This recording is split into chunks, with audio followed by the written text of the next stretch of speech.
கொடுத்துருக்காங்க. அது எப்படின்னா உங்கள் மொபைல்லேருந்து பண்ணலாம், இல்லாட்டினா சிஎஸ்சி சென்டர் இல்லைன்னா இ-சேவை மையங்களில் கொடுத்தும் நீங்கள் பண்ணிடுங்க. அதுக்கு வந்துட்டு உங்களுடைய மொபைல்லேருந்து பண்ணுறதுக்கு உங்கள் kmut.in.government.in வந்துட்டு டைப் பண்ணுங்கள்.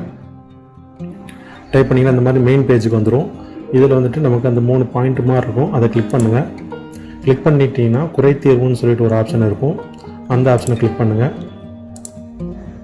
கிளிக் பண்ணிட்டீங்கன்னா உங்களுடைய பேர், அதாவது நீங்கள் வந்துட்டு அப்ளிகேஷன் கொடுத்துருப்பீங்க, இந்த கேம்ப் மூலமாக அப்ளிகேஷன் கொடுத்துருப்பீங்க, அவங்களோட பேரை போட்டுக்குங்க. குடும்பத் தலைவர் யாரோ அவங்களோட பேர், அப்ளிகண்ட் யாராவது அப்ளிகண்ட் நேம் வந்துட்டு நீங்கள் அந்த ஃபார்மில் எழுதிருப்பீங்கல்ல அந்த பேர் கொடுக்கணும். குடும்பத் தலைவரின் பேர், அந்த கார்டில் உள்ள குடும்பத் தலைவரின் பேர்.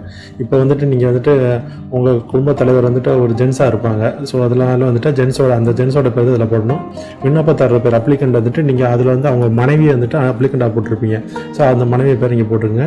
அந்த ரேஷன் கார்டுக்குன்னு ஒரு ஃபோன் நம்பர் கொடுத்துருப்பீங்க, அந்த ஃபோன் நம்பர் கொடுக்கணும். அதே மாதிரி ரேஷன் கார்டு நம்பர் அதையும் நம்ம வந்துட்டு என்ட்ரி கொடுத்துடணும். ஓகேங்களா? உங்கள் ரேஷன் ஸ்மார்ட் கார்டில் வந்துட்டு கீழே ஃபோட்டோ கீழே வந்து ஒரு 12 டிஜிட் நம்பர் இருக்கும், அந்த நம்பர் அதில் என்ட்ரி பண்ணிவிட்டு ஓடிபி கொடுத்துருங்க. ஓடிபி கொடுத்துட்டிங்கன்னா அடுத்த நெக்ஸ்ட் ஸ்டெப் வந்து நமக்கு அதை சப்மிட் கொடுக்குற மாதிரி வரும். அதாவது உங்களோட குறைதீர்வு வகை வந்துட்டு கேட்கும். நமக்கு உரிமை தொகை பெற விண்ணப்பித்தேன் ஆனால் உரிமை தொகை வரவில்லை, இதில் எந்த ஆப்ஷன் பார்த்துக்குங்க. இல்லை பிற காரணங்கள் வந்துட்டு போட்டு கூட நீங்கள் டைப் பண்ணலாம். குறுஞ்செய்தி வரப்பெற்றது ஆனால் உரிமை தொகை வரப்பெறவில்லை, இதில் வந்து நம்ம எது வேணாலும் நம்ம போட்டுக்கலாம். போட்டுட்டு நம்ம வந்து நீங்கள் டைப் பண்ணுற மாதிரி வரும். ஒரு 500 லெட்டருக்குள்ளே வந்துட்டு நம்ம டைப் பண்ணணும். நீங்கள் தமிழில் டைப் பண்ணாலும் சரி, இங்கிலீஷில் டைப் பண்ணாலும் சரி.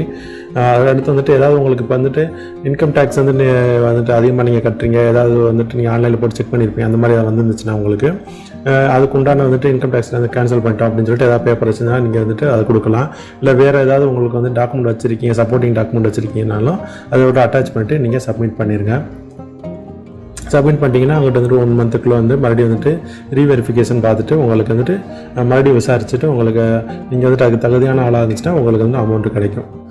ஒன்ஸ் நீங்கள் அப்பீல் பண்ணிட்டீங்க அப்படின்னா மறுபடியும் வந்து நம்மளால் வந்து ரீஅப்பீல் பண்ண முடியாது. ஸோ கரெக்டாக வந்து நம்ம ஃபில் பண்ணி ஓடிபிலாம் கொடுத்து வெரிஃபை பார்த்துட்டு உங்களுடைய என்ன வந்துட்டு உங்களுக்கு நீங்கள் டாக்குமெண்ட்டில் ஏதாவது எழுதணும் விருப்பப்படுறீங்கன்னா அதை எழுதிட்டு நம்ம கரெக்டாக டாக்குமெண்ட் அட்டாச் பண்ணி சப்மிட் கொடுக்கணும். ஸோ இது வந்துட்டு 1 டைம் தான் நம்மளால் பண்ண முடியும். கரெக்டாக தெளிவாக பண்ணிடுங்க.